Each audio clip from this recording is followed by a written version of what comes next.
அவர்களை பற்றிய முன்னறிவிப்பு குறிப்பிடப்பட்டிருக்கிறது. அடுத்தபடியாக ஹைந்தவம், அதாவது ஹிந்து மதத்தில் இறை தூதர் முகமது நபி ஸல்லல்லாஹு அலைஹி வஸல்லம் அவர்களை பற்றிய முன்னறிவிப்பு எப்படி உள்ளது என்பதை பார்ப்போம். ஹைந்தவம், ஹிந்துயிசம் என்பது எப்போது உருவாக்கப்பட்டது என்று ஹிந்து மத பண்டிதர்களுக்கு கூட ஒரு உறுதியான கருத்து இல்லை. ஆனாலும் இதில் நபிகள் நாயகம் ஸல்லல்லாஹு அலைஹி அவர்களை பற்றிய முன்னறிவிப்பு எங்கு குறிப்பிடப்பட்டுள்ளது என்பதை பார்ப்போம். கல்கி புராணம் அத்தியாயம் 2 ஸ்லோகம் 15 இவ்வாறு இருக்கின்றது. அதாவது, கல்கி மாதவ மாதம் 12ஆம் தேதி பிறப்பார் என்று கல்கி புராணத்தில் குறிப்பிடப்பட்டுள்ளது. நபிகள் நாயகம் ஸல்லல்லாஹு அலைஹி வஸல்லம் அவர்கள் ரபியுல் அவ்வல் மாதம் 12ஆம் தேதி பிறந்தார்கள்.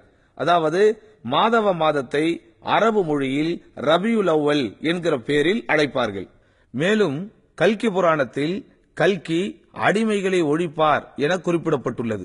முகமது நபி ஸல்லல்லாஹு அலைஹி வஸல்லம் அவர்கள் தாம் பிறந்த பகுதியில் மோசமாக இருந்த அடிமைத்தனத்தை முற்றிலுமாக ஒழித்தார்கள். மேலும் பாகவத புராணம் ஸ்கந்தம் 12 அத்தியாயம் 2 ஸ்லோகம் 18 அதில் இவ்வாறு வருகிறது. கல்கி பிறப்பை பற்றி, கல்கி சம்பாலா என்கிற இடத்தில் விஷ்ணுயாஷ் சுமதி என்கிற தம்பதிகளுக்கு மகனாய் பிறப்பார் என்று குறிப்பிடப்பட்டுள்ளது. மேலும் அந்த குடும்ப தலைவர் அனைத்தையும் அறிந்தவராக இருப்பார் எனவும் குறிப்பிடப்பட்டுள்ளது. சம்பாலா என்றால் சாந்தி நகரம் என்ற அர்த்தம். சவுதி அரேபியாவில் உள்ள மக்கா நகருக்கு மட்டும்தான் சாந்தி நகரம் என்று பொருள் உண்டு. மேலும் விஷ்ணுயாஷ் என்றால் கடவுளின் அடிமை என்று அர்த்தம். நபிகள் நாயகம் ஸல்லல்லாஹு அலைஹி வஸல்லம் அவர்களின் தகப்பனாரின் பெயர் அப்துல்லா. அப்துல்லா என்றால் அல்லாஹ்வின் அடிமை என்று பொருள். அவ்வாறே தாயாரின் பெயர் சுமதி என்று குறிப்பிடப்பட்டுள்ளது. சுமதி என்றால் சாந்தி என்று அர்த்தம் உண்டு. நபிகள் நாயகத்தின் தாயாரின் பெயர் ஆமினா. ஆமினா என்கிற அரபு சொல்லிற்கு அமைதி, சாந்தி என்று அர்த்தம் உண்டு. அது மட்டுமின்றி கல்கி ஊரின் தலைவர் மற்றும் ஞானியான வீட்டில் பிறப்பார் என்று குறிப்பிடப்பட்டுள்ளது. நபியின் முன்னோர்கள் காபத்துல்லா இறைவனின் இல்லத்தை நிர்வகிக்கக்கூடிய தலைவர்களாகவும் மகா ஞானிகளாகவும் இருந்திருக்கிறார்கள். இவைகள் அனைத்தும் கல்கி புராணம் அத்தியாயம் 2 வசனம் 15 பாகவத புராணம் ஸ்கந்தம் 12 அத்தியாயம் 2 வசனம் 19 குறிப்பிடப்பட்டுள்ளது. மேலும் கல்கி அவதாரமே கடைசி அவதாரம் என குறிப்பிடப்பட்டுள்ளது. திருக்குர்ஆனில் சூரா அல் அஹ்ஸாப் அத்தியாயம் 33 வசன எண் 40 முகமது நபி ஸல்லல்லாஹு அலைஹி வஸல்லம் அவர்கள் தான் இறை தூதர்களின் இறுதி முத்திரை என குறிப்பிடப்பட்டுள்ளது. கல்கி மீது ஒரு பவித்திர கிரந்தம் அருளப்பட வேண்டும் என்றும் அது மிகவும் ஒளிமயமானதாக இருக்க வேண்டும் எனவும் கல்கி புராணத்தில் குறிப்பிடப்பட்டுள்ளது. திருக்குர்ஆன் ஒளிமயமானது. நபிகள் நாயகம் ஸல்லல்லாஹு அலைஹி வஸல்லம் அவர்கள் மீது அருளப்பட்டது. இது திருக்குர்ஆனில் சூரா அஷ்-ஷுஆரா அத்தியாயம் 26 வசன எண் 192 குறிப்பிடப்பட்டுள்ளது. மேலும் அதில் 6000ற்கும் மேலான ஸ்லோகங்கள் இருக்க வேண்டும் என குறிப்பிடப்பட்டுள்ளது. திருக்குர்ஆனில் 6000ற்கும் மேற்பட்ட வசனங்கள் இருக்கின்றன. மேலும் அந்த வேதத்தில் அனைத்து வேதங்களின் சாராம்சம் இருக்க வேண்டும் என வந்துள்ளது. மேலும் அந்த வேதத்தில் தேவதூதர்கள் அனைவர்களை பற்றியும் பேச வேண்டும் என வந்துள்ளது. திருக்குர்ஆனில் இறை தூதர்கள் பலரை பற்றி இறைவன் திருமறையில் குறிப்பிடுகிறான்.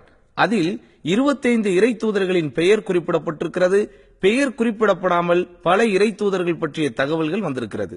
இவை அனைத்தையும் ஒப்பிட்டு பார்க்கும்போது கல்கி அவதாரம் என்பது முகமது நபி ஸல்லல்லாஹு அலைஹி வஸல்லம் அவர்களை தவிர வேறு யாரும் இல்லை என்பது மிக தெளிவாக தெரிகிறது. அடுத்தபடியாக பவிஷ்ய புராணம். வேதங்களை எழுதிய வேதவியாசர் தாம் எழுதிய பவிஷ்ய புராணத்தில் இவ்வாறு குறிப்பிடுகிறார்.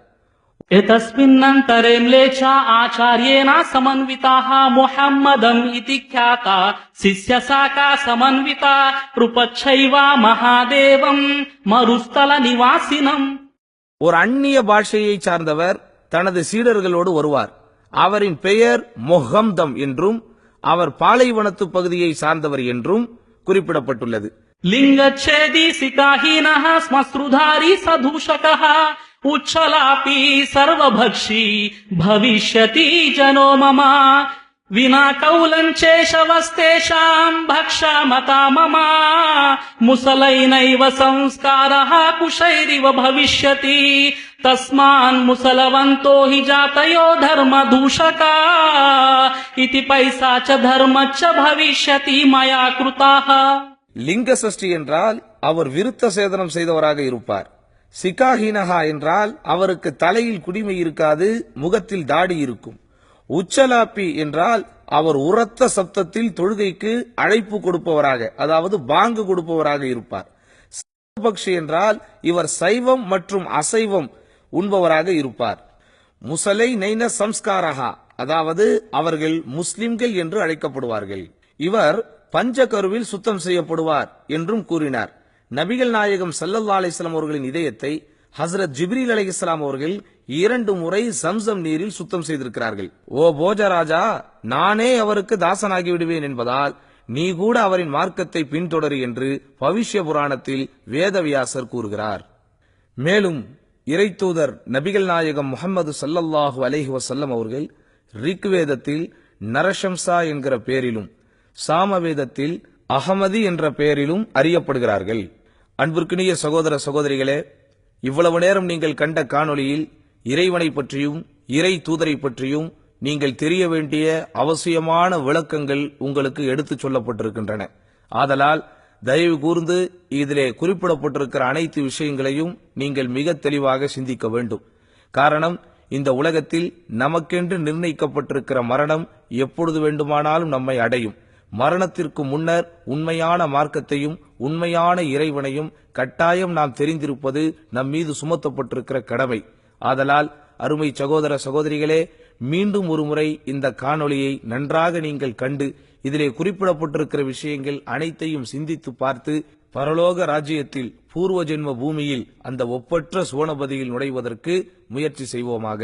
வாஹ்ரதாவான் அல்ஹம்துலில்லாஹி ரப்பில் ஆலமீன். வஸ்ஸலாமு அலைக்கும் வரஹ்மத்துல்லாஹி வபரகாத்துஹு.